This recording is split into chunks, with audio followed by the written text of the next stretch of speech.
My name is Joanna Weidler-Lewis. I'm a doctoral student here in the School of Education in the area of learning sciences. So I'm really interested in how people learn. And I'm here to talk about the past year's research project I've been working on, which is piloting online learning assistants. And the reason I got to this research project is because in my former life, just over a year ago, I was the online learning coordinator at in the independent learning department here, which is a part of continuing education and professional studies. So they are the distance education providers on the Boulder campus, and I did that for about 9 years. So I helped faculty develop online courses, and during that time, I was really interested in how could we improve student performance in online classes.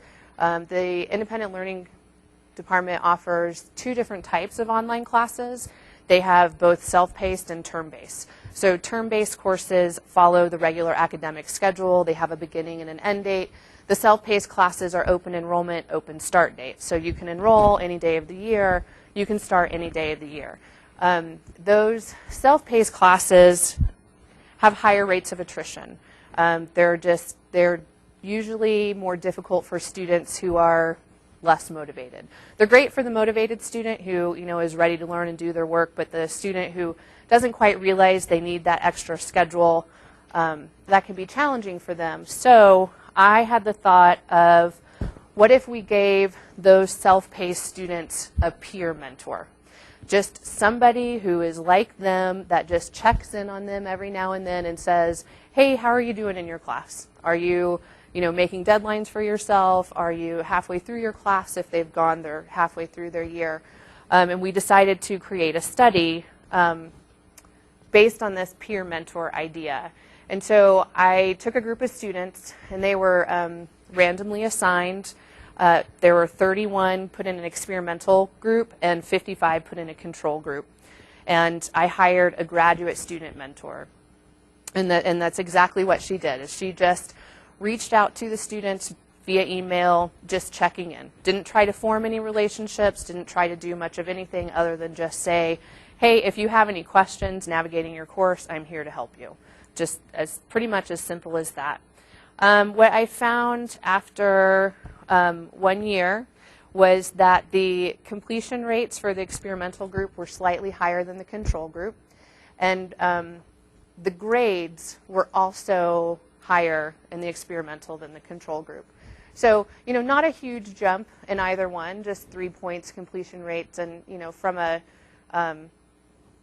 B plus to a between A and B average on the grade scale. And this was about a 0.2 effect size, which, that's a small effect, but it's a small effect for a very, very small intervention. So to me, that said something. So while I was doing this, I decided to go back to graduate school and work on my doctorate, and at that time learned about the Learning Assistant program here on CU Boulder, and that's what I've been doing my research assistantship in the past year, is learning about this program and then trying to implement this program online. So all of the information I'm presenting on the Learning Assistant program is available on their website, which is laprogram.colorado.edu. So I think that if someone from that program was here, they'd do a fabulous presentation, if you ever get to see them, about how this program is transformative. So the program has 4 goals: to recruit and prepare talented science majors for careers in teaching, to engage science faculty in the recruitment and preparation of future teachers, to improve the quality of science education for all undergraduates, and to transform departmental cultures to value research-based teaching for ourselves and for our students. So it's a pretty interesting program. So why they believe their model is different than undergraduate teaching assistant models on other campuses is for a couple of reasons. First, their primary focus is on teacher recruitment and preparation.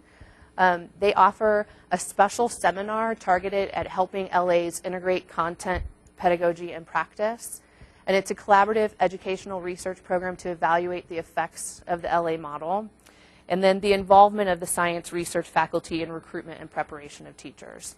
So there is definitely this idea of, let me say a little bit bigger picture of what the LAs do.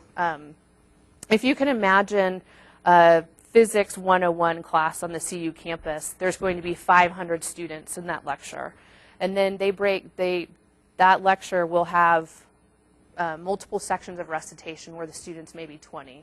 So the LA will be working with those sections of 20 to help them learn the content from this physics class. So it's really making this large lecture hall more personal and really helping have more hands-on with the content. But it's not just about the students who are in the 500 lecture. It's about these LAs, what is happening with these LAs, because it's hoping to inspire them to become teachers. And so their experiences are all different. Because this is STEM education, science, technology, engineering, and math, it comes from all those fields. Their experience in the math class is going to be different from the physics class. You know, they're going to have, some will be hands-on tutorials, some will be more discussion-based. Applied math, they work out problems on the chalkboard. But the three similar activities, the LAs participate in content. So they meet weekly with their faculty to plan for the upcoming week, to go over the lessons, to see, you know, what they're going to be doing. Then the LAs practice with these small groups of students. This, it says, you know, 6 to 25 students. By formatively assessing student understanding and asking guiding questions. And then the third piece is pedagogy. So they attend a special mathematics and science education seminar where they reflect on their own teaching and learning and make connections to relevant education literature. And if I'm going too fast or you have questions, please let me know. So my task was to take this already established program and try to create these LAs online. We are going to actually be part of the LA program this fall, but before we just jumped into this program, we wanted to see if it was possible. You know, what would it look like if these LAs, instead of going to recitations, tried to do all of this online? So that's what we piloted in the spring. And we piloted with 3 math courses. So calculus for social science and business, pre-calculus, and introduction to statistics. This summer, we also piloted ATOC 1050, atmospheric and oceanic sciences, weather and atmosphere. So the reason we picked these 3 courses were, 1, the instructors were happy to do it, to be part of it, and 2, the math department on CU's campus is already using LAs in their main face-to-face classes. So we didn't want to pilot, you know, one of the STEM disciplines that was not using LAs. So the enrollments for these classes, they were small. Math was, you know, 1081 was 12. The highest statistics had 25 students. Okay, so to replicate the program online, just like the LA program on campus, we met weekly with the instructor. The LAs and I would meet to plan the upcoming week. And then I met weekly with the 3 LAs to, we were reviewing the Pedagogy Course that the LA program offers, just to see, like, is there anything in the Pedagogy Course that gives red flags for teaching online? And we really found that there wasn't very much that was like, oh, that can't be done online, surprising. We also did different activities with the LAs. CU Denver has CU Online. You know, they have their Friday faculty learning community where they have online discussions. So we would every now and then participate in that so that they could see what was going on there. So the weekly instructor meetings, for calculus and pre-calculus, we treated it like applied math, where that model was to be given just additional problems to be worked out that week. Just a little bit of extra credit, extra work, and the LA would provide the problems and then help the students if they had struggled with them. But it was optional. And then the LA also would hold virtual office hours where students could contact her if she had any questions. And then in statistics, we were able to create more robust discussions around the content.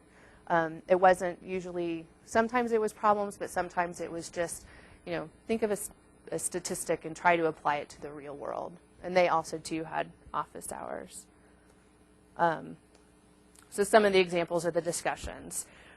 This is statistics. Mean, median, and mode are all useful ways of describing data. Can you come up for a scenario for each, the mean, median, and mode? I think this is statistics again. Please come up with an example of a geometric distribution and one example of a Poisson distribution. Do not label which example is geometric and which is Poisson.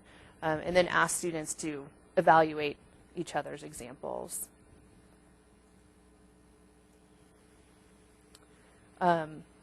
This is an example from the spring, or from the summer, the Atmospheric and Oceanic Studies course. And I want to put it up there because it was a discussion generated purely by the learning assistant.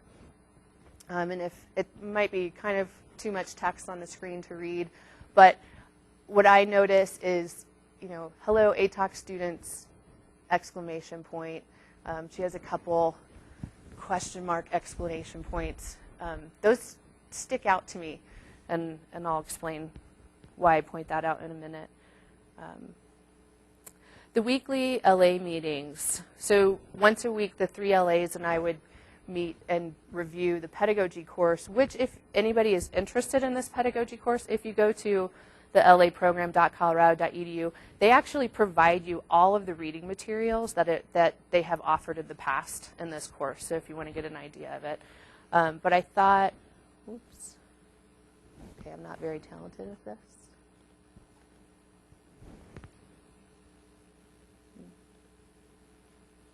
I don't know where I was going to show you a picture of the LAs, but it wants to be slow. I apologize.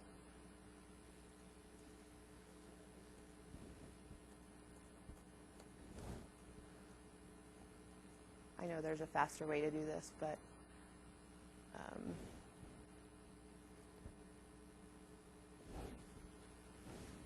there we go.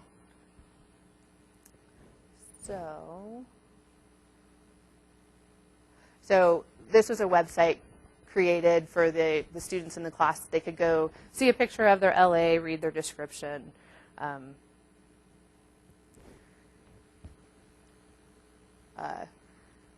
They picked out what pictures they wanted to display, and they were a great group of people to work with.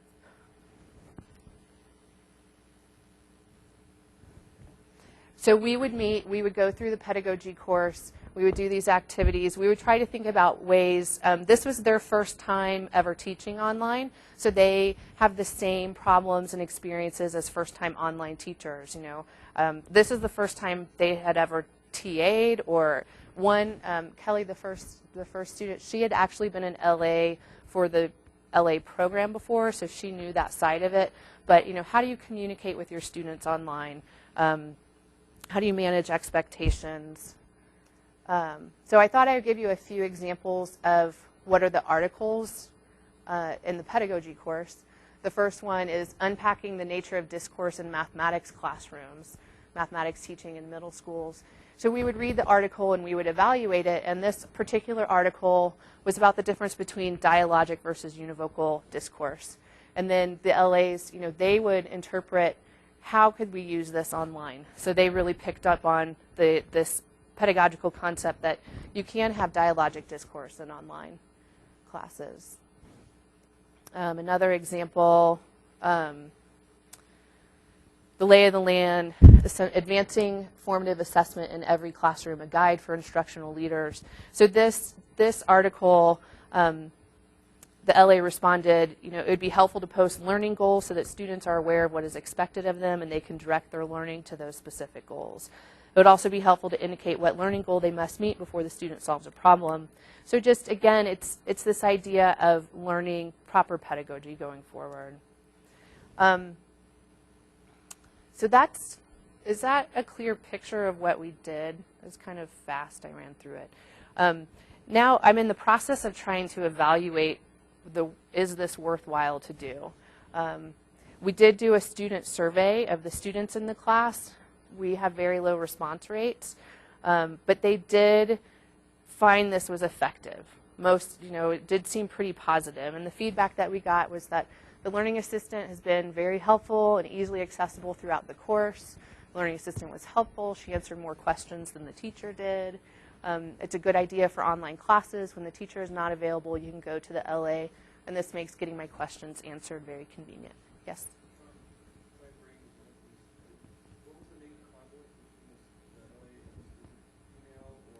Oh, okay. Yeah, it was, so the statistics class uses Applia as their primary course management. And so they would use announcements and discussions through Applia. The other two classes, and then the fourth class over the summer, still use Blackboard, and they use the discussion board, announcements, and email. So that was the main. Yeah. And then whenever they held virtual office hours, they would usually just use the chat function in Blackboard. So that was this. We surveyed the students, and then I interviewed the LAs, and there was a lot of information about their own learning process. So, some of the things they said was, it helped me learn concepts and explain things differently. Or explaining things one way doesn't mean others will understand it. Basic concepts to you are not basic to them. One thing, I didn't make a slide about this, but the goal of the LA program is to recruit teachers. And you notice that the language the LAs start using is one of becoming a teacher. Even though they're the same age as these students they're working with, they start saying us and them, my students, the kids that I'm working with, really, separating themselves out. And I find that really fascinating. And that's something I want to explore further. And then this idea, this respect for teaching. So it was interesting to see what students are thinking in their thought processes. And then I asked one of the LAs, does she want to become a teacher? And she's like, no, I plan on going to med school. But she said, I feel like you always use those tools anyway, regardless of the situation. You can be in a class that has a group project that needs a leader. Teaching is universal. So this was really, I think, transformative for the LAs. And then, in speaking with the instructors, they're happy with how the semester went. Jeff Forrest, the ATOC professor over the summer, he was saying that, when he posted a discussion, the students just stayed on task. They answered the questions he wanted them to answer. But when the learning assistant posted a discussion, and as I pointed out that discussion before with the question marks and exclamation points, he said the conversation seemed to wander and that there was more frequency, and he's used the word that they were more verbose. It's like, I'm not sure how we would quantify that, but he says instinctually he thinks that the students were freer with the LA. We also are still in the process of gathering his grade information, and he says he's pretty sure that this semester was the highest, lowest grades that he's had. So that was important to him. But this is where I am now. So I'm still in the process of gathering evidence, and my presentation is really short, and hopefully you guys can help me think of what evidence you would like to gather about this program. Part of the problem, I would provide you grade information, but spring was the first semester that these classes were taught online in this format. So we do have 1081. This was the first time it was taught as a term-based class. And when we compared the term-based grades to previous self-paced grades, they of course went up, but we can't say what that effect was. For Math 2510, the statistics class, this instructor went from teaching it fully face-to-face to teaching it online. His grades fell just by a point. So again, the grade information's not there. As I move forward, here's because these are math classes, I could do pre and post test data of learning gains from math. I'd like to do student focus groups to hear about to pull in students who experience the LAs and see what they're thinking, instructor interviews, and then I think doing a discourse analysis of the discussions and the communications that are going on is going to provide the richest amount of detail. So I'd like to know what else and what questions do you have for me? And yes. You noted that the class size is pretty small. Mm-hmm. Would there still be LAs assigned to a class that small? Face-to-face, well, it depends on the department and the way the department funding is structured. So yes, in some classes they have 1 LA for 6 students, but typically the face-to-face classes, when you have like physics where there's 500 students, they'll break into recitations of 20. And then in LA, the LAs are expected to they work about 10 hours a week. And so depending on how their hours are split, they might do 3 recitation sessions and have 3 classes. I was wondering about that. I also would say that you might want to look at how much time the online faculty are spending in these courses. I'm from the student, which is a ton of online classes, and I can tell you that it's a problem that sometimes faculty spend less time in their online classes than they do in the face-to-face classes. Right. And then they wonder why SEQ scores better. Right. Doing anything. Right. Yeah, I mean, I don't think that this is, a cure for all online courses, but I think that it is possible. There's a few things going on. You can think of as online enrollments grow and you have a class that gets to have 60 students, 100 students. Do you want to use a TA or do you want to use perhaps an undergraduate learning assistant? The other thing that's different about this program is you're working with undergraduate students, and it's as much about their experience, about the LA's experience, as it is the students in that class.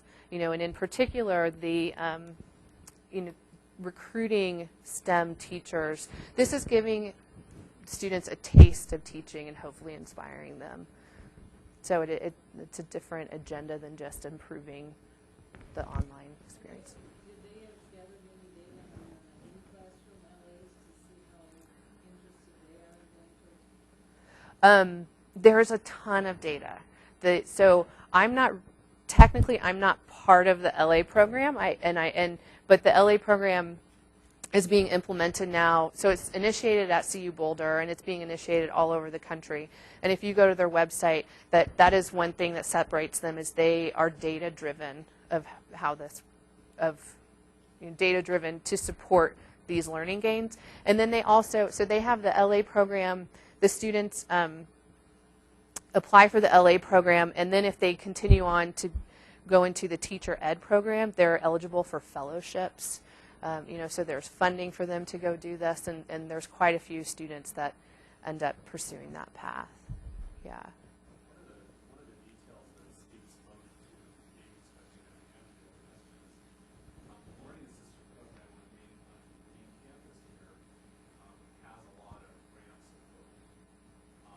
This program is enrolled in continuing education and therefore is self-funded, which means that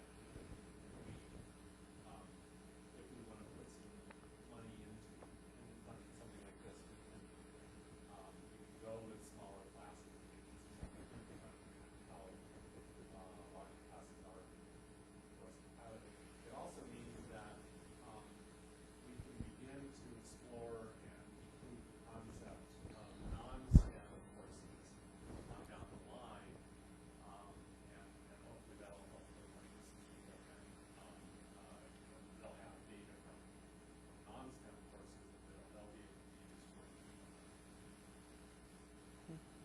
Yes. Did you expect any circumvention of going outside the online environment between LA and the student? Like they could say, if I could just call this person, I'd be done. You know, we actually kind of encouraged that to some extent over the summer. You know, my personal view, and this is just my personal view, is that you don't have to be bound by the online classroom. You know, you can meet outside of that time if you want to. I mean, so, you know, I certainly would encourage the virtual office hours, and you don't want to penalize people for not being able to meet face-to-face, but it didn't actually happen this summer, but we had planned a field trip to NCAR for the ATOC class, and this, you know, we were going to hopefully get a group of students from that class, and then we were going to videotape the experience and be able to share that with the students who, you know, just couldn't commit to a time. So we're planning on doing that for the fall, but I don't see any reason to limit them. And other people may think I'm crazy, but. Well, I agree with you in practice. Mm-hmm. It will support effective learning, but from a research point of view, it adds a whole variable. Right. Variance that could just make the data so Yeah. insignificant for whatever findings you have. Right, and so that's why for me this is you know, just like the LA program has 4 different goals, we can look at this from 4 different ways. And I really am interested in the experience of the LA, you know, because they're the person who I see the most change in them, you know, of taking on this teacher role of you know, learning how to communicate in a different way. So in that way, I don't know if that's going to throw a huge variable for them. No, just how they effectively Right. Right, right, and I mean, and that's what I do want to know. I mean, what would convince you that there is an effect on learning? I mean, is it just grade data? You know, do you just want quantitative data that suggests this? Well, that's a separate question. I like the pre-post test idea for that, but Mm-hmm. the intervention has to be identified Right, across the way. right. And as we move forward, we're also, you know, we started with the 3 math classes. We are expanding into cognitive science. You know, there's IFI, applied, what is IFI? Kinesiology? Is that integrative physiology? You know, so as we do that, it's like, you know, the intervention seems bigger, and it seems there's more variables there, even as we switch disciplines.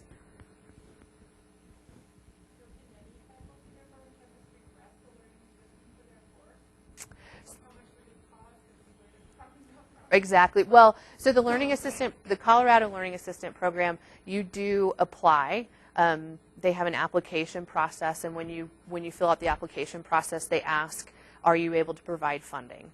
You know, so some departments are self-funded. A lot of departments are grant-funded. You know, it depends on your department.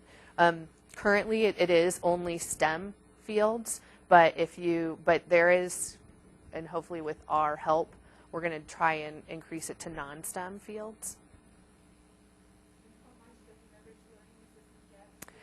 So the learning assistant is paid $1,500 for the semester, and it's about $10 an hour because the expectation is 10 hours a week for 15 weeks.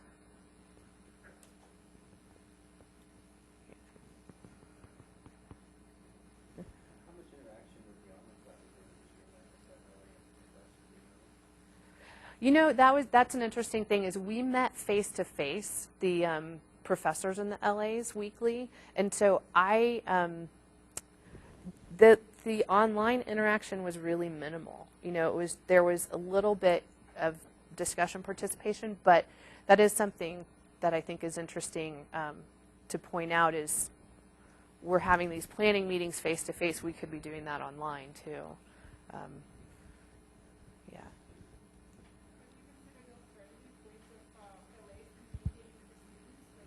Mm-hmm. Yeah, this was, this was just the pilot, and that was part of the weekly meetings I had with the LAs, were investigating those tools. So CU Denver uses Adobe Connect, and showing them like this. Do you like this? Would you want to use this? And it's part their comfort level, what they want to adopt, and they were kind of just learning how to even engage online for the first time. So I think we'll advance that as we move forward. Right. Yeah. Right. And that was interesting too. We did have to use Applia and mathematics software, because of the math problems. So yeah, that the subject matter does make a difference how you teach online. So that was kind of it. Any other questions or comments for me? Okay. So kind of short, last day, last presentation.